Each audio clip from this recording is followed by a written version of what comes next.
តើឥឡូវនេះយើងមក update source code បន្ថែមចូលទៅក្នុង GitHub repo នៅពេលដែលយើងធ្វើការ modify ឬក៏ update អូខេអញ្ចឹងនៅក្នុងនេះនៅពេលដែលអ្នកនរគ្នា add នៅ model ថ្មីឧទាហរណ៍អ្នកនរគ្នាកែកន្លែងណាក៏ដោយឧទាហរណ៍កែកន្លែងនេះគឺវានឹងធ្វើការ load នៅអក្សរ m ឲ្យអ្នកគ្នា load នៅអក្សរ m នេះគឺមានថាយើងបាន modify អញ្ចឹងឧទាហរណ៍ខ្ញុំមាននៅ model ថ្មីមួយទៀតដោយខ្ញុំមានដាក់ថា user.model.js អញ្ចឹងខ្ញុំធ្វើការ copy អានេះទាំងអស់ហើយ yeah អញ្ចឹងនេះកន្លែងនេះគឺយើងមិន to do កន្លែងនេះគឺឃើញយើងបាន update នៅ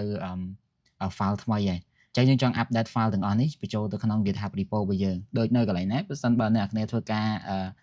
រកែប្រែឬក៏ modify អីគឺវានឹង load អីគេ load អក្សរ m ហើយយើងបាន modify code នៅក្នុងហ្នឹងអូខេអញ្ចឹងខ្ញុំបែកមកវិញ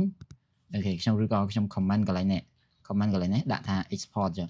អញ្ចឹងយើងឃើញសញ្ញា modify កន្លែងហ្នឹងដូចគ្នាអ្នកនរគ្នាអញ្ចឹងឧទាហរណ៍អ្នកនរគ្នា comment ថា doc អីចឹងទៅគឺវានឹង load គេ load ពាក្យ modify ដូចគ្នាយើងចង់ push ទាំងអស់ហ្នឹងបញ្ចូលទៅក្នុង GitHub របស់យើងដើម្បី update នៅ repo តែយើងដឹងថានៅក្នុង repo របស់យើងគឺយើងបាន commit តាមពី2ថ្ងៃមុនអញ្ចឹងនៅក្នុងនេះយើងត្រូវ update វានៅពេលដែលយើង add file add អីថ្មីអញ្ចឹងណាតោះឥឡូវយើងបើក terminal ហ្នឹងមកអូខេអញ្ចឹងអ្វីទី1ដែលអ្នកនរគ្នាត្រូវធ្វើគឺអ្នកនរគ្នា git add មក git add អូខេ add ហើយអ្នកនរគ្នាដក clear full stop អញ្ចឹងយើងធ្វើការ add នៅអ្វីដែលយើងបានធ្វើការកែប្រែហ្នឹងអូខេបន្ទាប់គឺអ្នកនរគ្នា git commit dashហើយអ្នកនរគ្នាអាចប្រាប់ថា add new user ទៅ add user model អញ្ចឹងទៅអូខេអញ្ចឹងយើងធ្វើការ enter មកអូខេបន្ទាប់គឺយើងធ្វើការ push git push dash អូខេ dash u origin អញ្ចឹងមក origin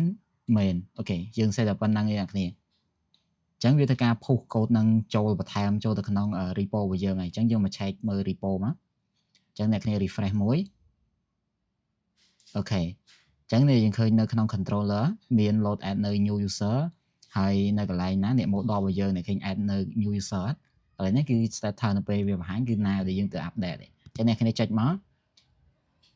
អញ្ចឹងវានឹងឃើញអ្វីដែលយើងបាន update នៅក្នុងហ្នឹងហើយគ្នាអ្នកគ្នាអញ្ចឹងដូចជាយើងមាន user នេះអញ្ចឹងវាបង្ហាញទិន្នន័យទាំងអស់មកតែម្ដងអានេះជារបៀបដែលយើងអាចធ្វើការ update source code បន្ថែមចូលទៅក្នុង GitHub repo របស់យើង